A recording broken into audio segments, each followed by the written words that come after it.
Halo Ananda, bertemu lagi dengan saya, Anissa Fitriani, dan di kesempatan kali ini kita akan belajar memproduksi teks berita.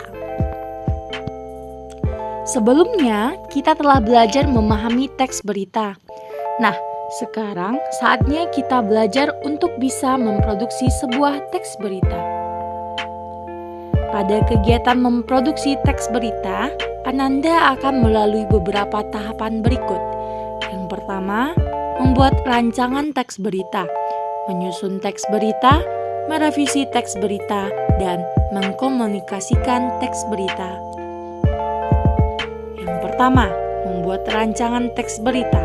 Membuat rancangan merupakan kegiatan awal dalam menulis teks berita.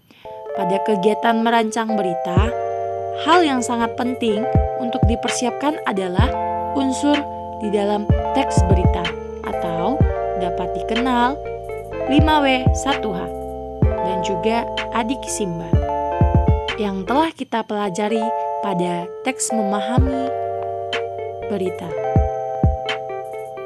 Yang kedua, menyusun teks berita.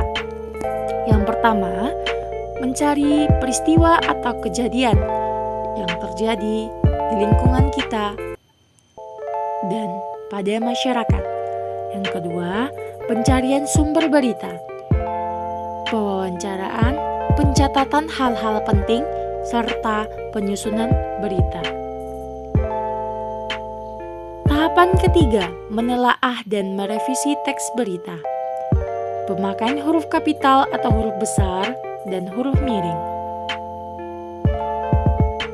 Penggunaan kata depan di, ke, dan dari.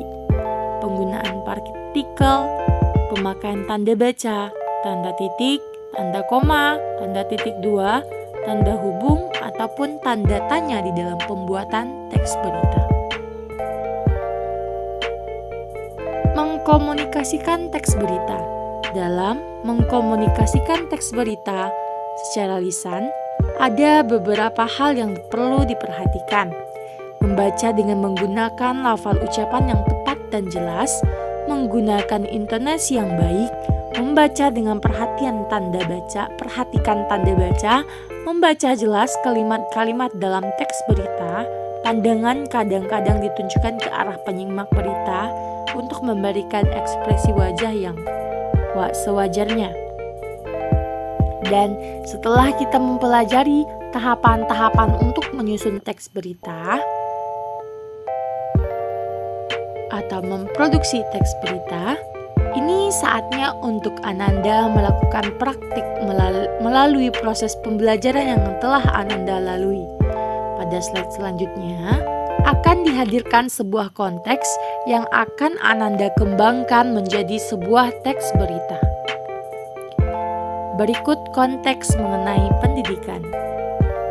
Kementerian Pendidikan, Kebudayaan, Riset dan Teknologi atau disingkat Kemendikbud kembali menyelenggarakan seri webinar implementasi kurikulum Merdeka Platform Merdeka Belajar Senin 25 Maret 2022. Lalu, mengangkat tema struktur kurikulum merdeka. Webinar ini membahas secara mendalam struktur kurikulum merdeka dengan implikasinya pada perubahan mata pelajaran serta pada beban kerja guru. Anindito Aditomo selaku Kepala Badan Standar Kurikulum dan Asesmen Pendidikan menegaskan bahwa perubahan paradigma kurikulum merupakan salah satu kebijakan Kemendikbudristek yang bersama-sama dirancang demi cita-cita merdeka belajar.